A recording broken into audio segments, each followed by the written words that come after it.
J'aimerais que vous voyiez l'exemple donné dans Apocalypse 1, 10 à 16. Comme vous le savez, le livre de l'Apocalypse est un message donné par le Seigneur Jésus-Christ à l'apôtre Jean.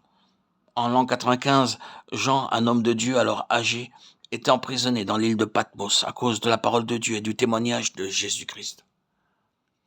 En tant qu'apôtre, il était découragé de voir le peuple de Dieu persécuté et dispersé, et se rappelait qu'un grand nombre avait été tué. Il était perplexe et demandait « Seigneur, que va-t-il advenir ? Si tant de tes apôtres élus sont en prison, que va devenir ton Église ?» Puis, le jour du Seigneur, alors que Jean priait dans l'esprit, il entendit une voix derrière lui, et il se retourna pour voir qui lui parlait. Pourquoi le Seigneur ne vint-il pas en face de l'apôtre au lieu de venir derrière lui ? Et voici ma question. N'est-ce pas parce que Jean regardait dans la mauvaise direction ?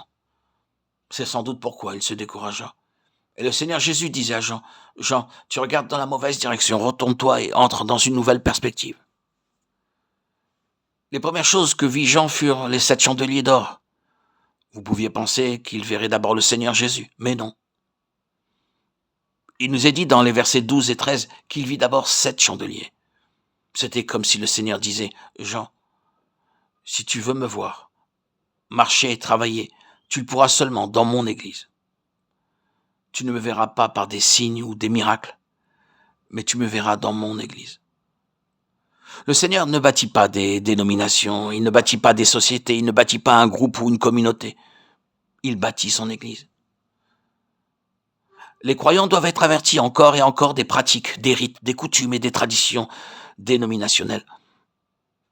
Ils amènent la cécité, ils ne nous disent pas que le plan de Dieu est de nous sauver, de faire de nous une famille et une Église.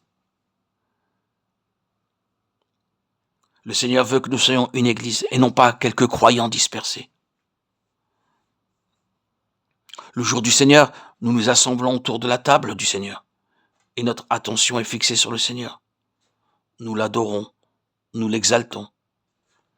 Et cependant, parmi les dénominations, cette même table est la cause de contestation, de querelles et de luttes. Avant de pouvoir être sur le terrain de l'Église, nous devons savoir nous-mêmes ce qu'est l'Église. Il y a très peu de chrétiens en Angleterre, en Amérique, qui prient pour leurs missionnaires. Quelques individus peut-être. Mais l'Église n'a pas de fardeau pour prier pour ceux qui sont envoyés loin d'eux. On donnera quelques sommes d'argent et l'on enverra des colis au moment de Noël.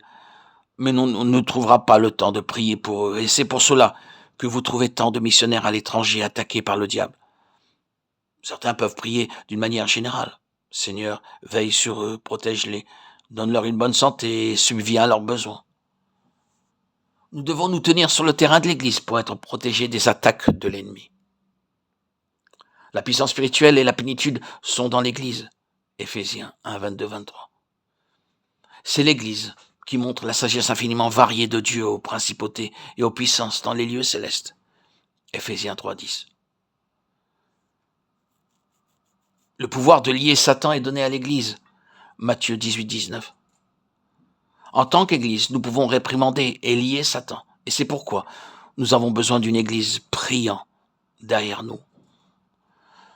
Nous voyons dans l'Écriture que dans la fin des temps, le diable sera plus furieux contre les serviteurs de Dieu. Et je sens très fortement que nous devons nous efforcer de demeurer sur le terrain de l'Église.